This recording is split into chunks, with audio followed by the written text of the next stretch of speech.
Acheter de l'or à la base, c'est plutôt se prémunir des crises financières et notamment des crises bancaires. Parce que souvent on se dit le bijou n'est pas un investissement. Mais en fait si. Mais à partir du moment où il vous a été donné, confié, ben quelque part vous n'avez pas eu à le payer, ça veut dire que le jour où vous le revendez strictement pour la valeur de l'or qu'il contient. Le lingot est quand même potentiellement intéressant, mais je dirais plutôt pour les entreprises, un peu moins pour les particuliers.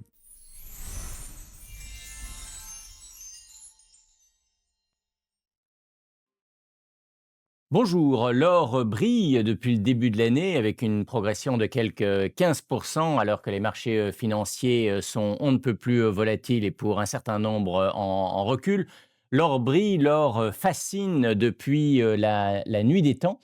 Et avec sur le plateau du revenu aujourd'hui pour en parler, Jean-François Faure, PDG de la plateforme Au Coffre. Bonjour Jean-François, Bonjour Christian. ça va bien? Mais très bien. La plateforme Au Coffre, on rappelle quand même, achat, conservation et vente d'or physique. Alors, c'est la 2e émission de Conseil en or. La 1re, on avait regardé un tout petit peu et tu nous avais expliqué pourquoi acheter de l'or.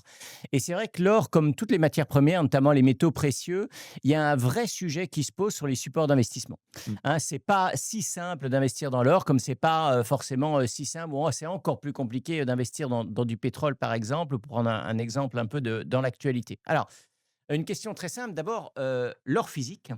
Pourquoi investir aujourd'hui dans l'or physique par rapport à l'or papier? Alors écoute, c'est une, logique de contrepartie.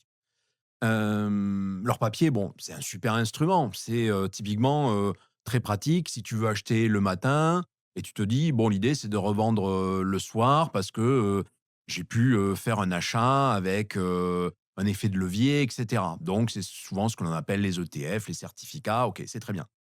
Sauf que, ces produits sont souvent et quasi systématiquement adossés qu'à une partie, fractionnaire d'or physique. Voulant dire que si d'ailleurs cet émetteur devait faire faillite, donc l'émetteur du fameux Et on ETF, du on perd fameux on certificat, perd le produit. on perd le produit, hein, et Voilà. typiquement, c'est ce qui a pu se passer en 2008.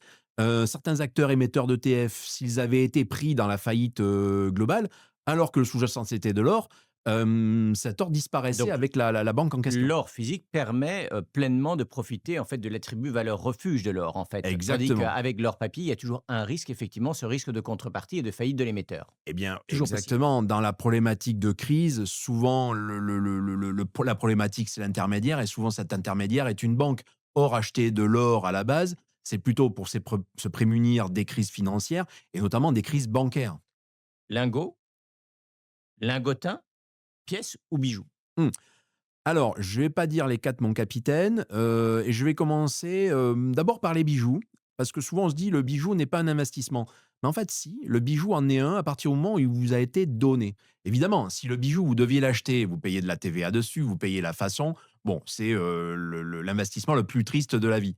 Mais à partir du moment où il vous a été donné, confié, ben, quelque part vous n'avez pas eu à le payer, ça veut dire que le jour où vous le revendez strictement pour la valeur, de l'or qu'il contient et là, c'est, une bonne surprise et ce qui fait d'ailleurs, les beaux jours des boutiques, en France qui aujourd'hui, en grande partie, voient des gens leur amener des bijoux alors qu'ils seront ensuite évidemment fondus et donneront lieu soit de nouveaux bijoux, des pièces ou, des lingots. Pièce ou lingotin? Tu Alors vas me dire, c'est une question de valeur et de montant, forcément, parce qu'on ouais, rappelle quand même le lingot aujourd'hui, c'est 150 000 oui, euros, hein, c'est exactement, à ça? peu de choses près, c'est Il cent faut quand cinquante mille. même, en avoir, Il faut avoir les moyens. Alors le lingot est quand même potentiellement intéressant, mais je dirais plutôt pour les entreprises. Parce que pour une entreprise, globalement, un investissement de cet ordre est une ligne et effectivement, des lignes de 150 000 €, c'est plus simple à gérer que, 1 000 lignes, de 150. Donc bon, voilà, les lingots, on dira que c'est plutôt pour les entreprises, un peu moins pour les particuliers. Donc après se pose la question pour les particuliers, sur les pièces et alors je dirais pas les lingotins parce que c'est une marque, mais sur les mini lingots.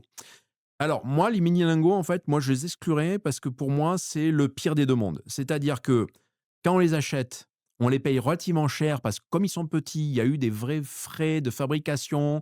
Donc, c'est très facile de se retrouver avec, une survaleur par rapport à l'or. La prime, on peut en parler après, qui peut être 10, 15, voire même, 20 qui est donc quand même assez élevé. Le problème, c'est que quand on est vendeur de ces mini lingots, tout à coup, cette fameuse prime, on la revoit plus.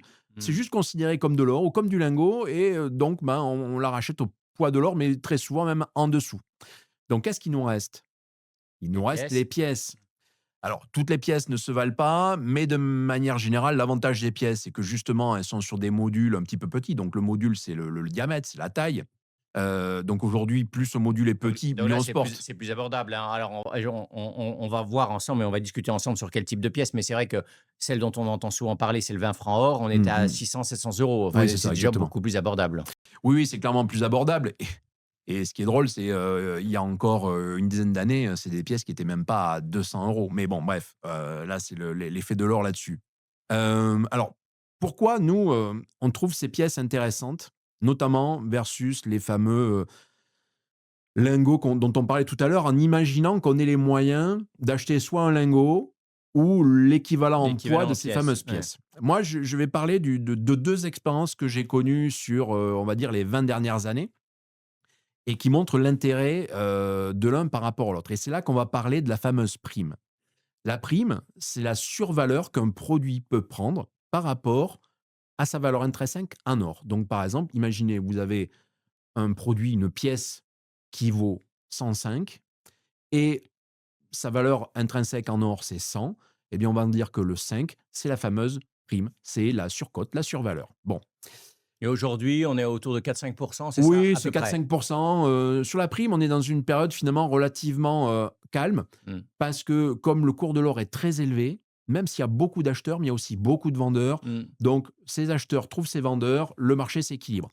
Mais il y a des moments où plus personne n'est vendeur et tout le monde est acheteur. C'est typiquement ce qui s'est passé en septembre 2008. Crise de subprime, on pense que le monde bancaire va s'effondrer, on pense que la monnaie va disparaître et que tout le monde, va devoir, se servir de pièces en or pour, payer, sa baguette. Je caricature, mais quelque part, quand on voyait les émissions de l'époque, c'est un peu ce qu'on croyait. Qu'est-ce qui s'est passé à ce moment-là? Et il s'est passé la même chose en avril 2020 avec le covid.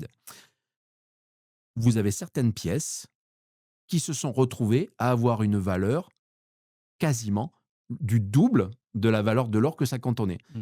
Et tu vas me demander: «Mais pourquoi, Mmh. il se passait de telles choses?» C'est parce que spécifiquement quand on a un Français qui veut un 10 francs Napoléon ou un Américain qui veut une 20 $ américaine Liberty, il veut cette pièce, il veut pas une autre. Mmh.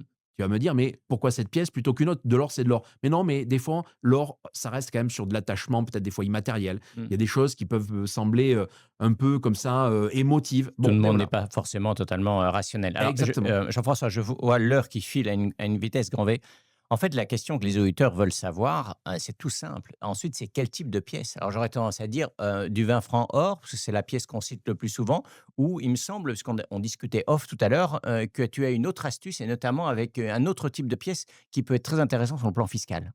Oui, alors on n'est pas là pour trouver des astuces fiscales, mais en fait, quand elles existent, autant, en profiter. Le vin franc or, qui est une super pièce emblématique que tout le monde connaît, on a son pendant, par exemple, du côté, de la Suisse avec le vin franc suisse qui a été d'ailleurs, frappé, un peu quasiment aux mêmes, périodes et il y a une petite particularité sur une de ces vins francs suisses, c'est celle qui a été, frappée en 1935. La 1935 L, c'est qu'en fait, elle a été frappée après sa démonétisation.